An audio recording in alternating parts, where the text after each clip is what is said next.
Morning students. हम हिंदी 2 में chapter 4 पढ़ रहे थे और पिछली कक्षा में हम चैप्टर 4 में कविता पढ़े और कविता का नाम है कर्मवीर और इसके लेखक हैं श्री अयोध्या सिंह उपाध्याय हरिऔध जी। तो हम कर्मवीर के बारे में पढ़कर समझ चुके हैं कि कविता कर्मवीर के माध्यम से कवि जी हमें क्या बताना चाहते हैं, उस कर्मवीर व्यक्तियों के बारे में क्या बताना चाहते हैं। तो हम ये पढ़कर समझ चुके हैं। तो आज फिर से एक बार कर्मवीर के बारे में पढ़कर समझेंगे कि लेखक जी, कवि जी अयोध्या सिंह उपाध्याय जी हमें कर्मवीर व्यक्ति, कर्मशील व्यक्तियों के बारे में क्या बताना चाहते हैं।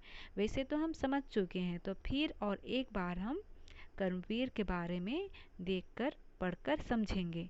तो चलिए हम कविता की शुरुआत करते हैं और फिर से हम कर्मवीर के बारे में समझते हैं। देखेंगे, देख कर बाधा विविध, बहुविधन घबराते नहीं, रह भरोसे भाग्य के दुख, भोग पछताते नहीं। काम कितना ही कठिन हो किंतु उकताते नहीं, भीड़ में चंचल बने जो वीर दिखलाते नहीं। यानी कि देख कर बाधा विविध, बहुविधन घबराते नहीं, रह भरोसे भाग्य के दुख, भोग पछताते नहीं। काम कितना ही कठिन हो किंतु उकताते नहीं, भीड़ में चंचल बने जो वीर दिखलाते नहीं। प्रस्तुत पंक्ति के माध्यम से इन पंक्तियों में कवि कर्मशील व्यक्तियों की विशेषताओं का वर्णन करते हुए लिखते हैं और हमें बताते हैं कि कर्मशील व्यक्ति अपने मार्ग में, अपने रास्ते में जो भी वो कार्य करते हैं, तो अपने रास्ते में आने वाले अनेक प्रकार की रुकावट हो और बहुत सारे विघ्नों को देखकर घबराते नहीं हैं। बाधाओं को देखकर वे नहीं घबराते हैं। वे भाग्य के भरोसे रहकर दुख भोगते हुए पछताते नहीं हैं। यानी कि उनके सामने जो भी मुसीबत आ जाए, जो भी कार्य कर रहे हैं, रुकावटें अड़चन आ जाए, लेकिन वे अपना भाग्य के ऊपर नहीं कोसते हैं और नहीं पछताते हैं, अपने भाग्य के ऊपर नहीं पछताते हैं। उन्हें चाहे कितना भी कठिन कार्य करना पड़े, वह कार्य करते हुए तंग नहीं होते। वे भीड़ में फंसकर चंचल बनकर अपने वीरता नहीं दिखाते हैं। उनकी मेहनत से उनके बुरे दिन भी भले दिन बन जाते हैं। वे सभी स्थलों तथा सभी समय में सदा प्रसन्न तथा सुखी दिखाई देते हैं। हम जानते हैं कर्मशील व्यक्ति उन्हें ही कहते हैं जो अपने कर्म से जी नहीं चुराते हैं और जितना भी लाखों मुसीबत आए लेकिन अपना कर्तव्य काम करते हुए आगे बढ़ते हैं। इसका सच्चा उदाहरण शहीद है, जो सैनिक है, जो अपने लिए नहीं बल्कि अपने देश के लिए बलिदान कर गए। अपना कर्तव्य समझ के वे डटे रहे अपने काम पर, वे अपने देश के लिए बलिदान हो गए। वे कर्मवीर, सच्चे कर्मवीर व्यक्ति कहलाते हैं। ऐसे लोग ही सच्चे देशभक्त और सच्चे कर्मशील व्यक्ति हैं। तो हम पहला पद भी समझ चुके हैं, तो हम आगे देखेंगे। अब हम आगे तीसरी और चौथी पद देखेंगे कि तीसरी और चौथे पद के माध्यम से कवि क्या कहना चाहते हैं। जो कभी अपने समय को यूं बिताते हैं नहीं, काम करने की जगह बातें बनाते हैं नहीं, आजकल करते हुए जो दिन गवाते हैं नहीं, यत्न करने से कभी जो जी चुराते हैं नहीं, बात है वह कौन जो होती नहीं उसके लिए, वे नमूना आप बन जाते हैं औरों के लिए। जो कभी अपने समय को यूं बिताते हैं नहीं, काम करने की जगह बातें बनाते हैं नहीं, आजकल करते हुए जो दिन गवाते हैं नहीं, यत्न करने से कभी जो जी चुराते हैं नहीं, बात है वह कौन जो होती नहीं उनके लिए, वे नमूना आप बन जाते हैं औरों के लिए।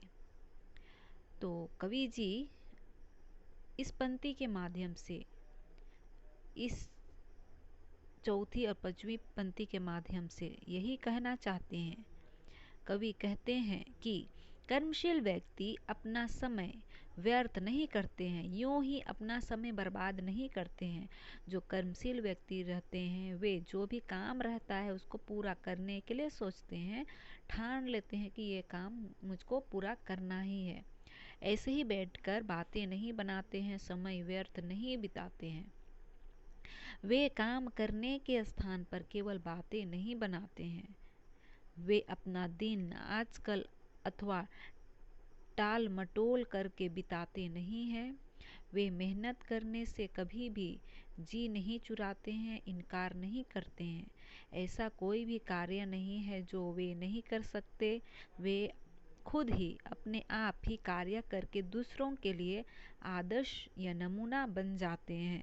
तो इस प्रकार हम देखते हैं कि कवि जी उन कर्मशील व्यक्तियों के बारे में, कर्मवीर के बारे में कहना चाहते हैं जो मेहनती होते हैं।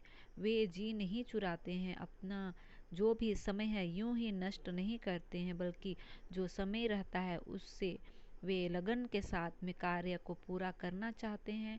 और कभी भी वे काम से जी नहीं चुराते हैं, इनकार नहीं करते हैं। क्यों ना वो कठिन कार्य हो, लेकिन वे कार्य पूरा करके ही दूसरों के लिए नमूना आदर्श बन जाते हैं। तो हमें चौथी और पांचवी पंक्ति भी समझ में आ गई होगी। तो हम आगे अंतिम पद देखकर समझते हैं कि कवि जी अंतिम पद के माध्यम से क्या बताना चाहते हैं। सबसे अंतिम पद हम देखते हैं कि कवि जी हमें सबसे अंतिम पद के माध्यम से क्या कहना चाहते हैं। जो कि हंस हंस के चबा लेते हैं लोहे का चना, कठिन कुछ भी नहीं जिनके हैं जी में यह ठना। कोस कितने ही चले कभी पर वे थकते नहीं, कौन सी है गांठ जिसको खोल वे सकते नहीं। जो कि हंस हंस के चबा लेते हैं लोहे का चना, कहने का अर्थ यही है कि जो हंस हंस कर लोहे का चना भी चबाने के लिए जी नहीं चुराते हैं। यानी कि जो कर्मशील व्यक्ति होते हैं उनके लिए यह कहा गया है, यह मुहावरा कहा गया है कि लोहे का चना भी कुछ का मुश्किल नहीं होता है, वे लोहे का चना भी चबा लेते हैं। जो कर्मशील व्यक्ति होते हैं, जो लगन से कार्य करते हैं। कठिन कुछ भी नहीं जिनके हैं जी में यह ठना, जिनके मन में जो ठना रहता है कि यह जो भी कार्य हो कठिन क्यों ना हो और उसके रास्ते में कितनी भी मुसीबतें क्यों ना आए, लेकिन उस काम को वो पूरा करके ही रहेगा। वो अपने मन में ठान लेता है, ऐसा कर्मवीर व्यक्ति कठिन से कठिन काम को पूरा करने से कभी जी नहीं चुराता है। कठिन कुछ भी नहीं उसके लिए, कुछ भी कार्य उसके लिए कठिन नहीं होता है। सब कार्य को कर्मशील व्यक्ति आसान बना लेता है और कार्य करके पूरा करता है। कोस कितने ही चले कभी पर वे थकते नहीं, कितने ही दूरी क्यों ना चले, कितने ही दूर क्यों ना चले, लेकिन जो कर्मशील व्यक्ति होते हैं वे कभी थकते नहीं हैं, कभी भी परेशान नहीं होते हैं। कौन सी है गांठ जिसको खोल वे सकते नहीं, क्यों ना कुछ भी गांठ ऐसे हो, बहुत ज़्यादा गांठ हो, लेकिन जो कर्मशील होते हैं वे गांठ को भी खोल लेते हैं। क्यों मुश्किल खोलने में मुश्किल हो, लेकिन वे अपना कर्तव्य समझकर उस गांठ को भी खोल लेते हैं, खोल सकते हैं। तो इस प्रकार हम अंतिम पद भी समझ चुके हैं और हमें संपूर्ण कविता कर्मवीर समझ में ज़रूर आ गई होगी, क्योंकि हम पहले भी समझ चुके हैं एक बार। तो आज हम फिर से एक बार समझ लिए हैं, तो हमें कर्मवीर के बारे में अच्छी तरह से जानकारी हो गई है कि कवि श्री अयोध्यासी उपाध्याय हरिऔध जी उस कर्मवीर व्यक्तियों के बारे में, कर्मशील व्यक्तियों के बारे में क्या बताना चाहे हैं कि कर्मशील व्यक्ति का गुण किस प्रकार से होता है, उसका वर्णन करके हमें बताना चाहे हैं। तो हम समझ चुके हैं। तो आप अच्छी तरह से वो एक बार पढ़कर कर्मवीर कविता एक बार फिर से समझ लीजिए।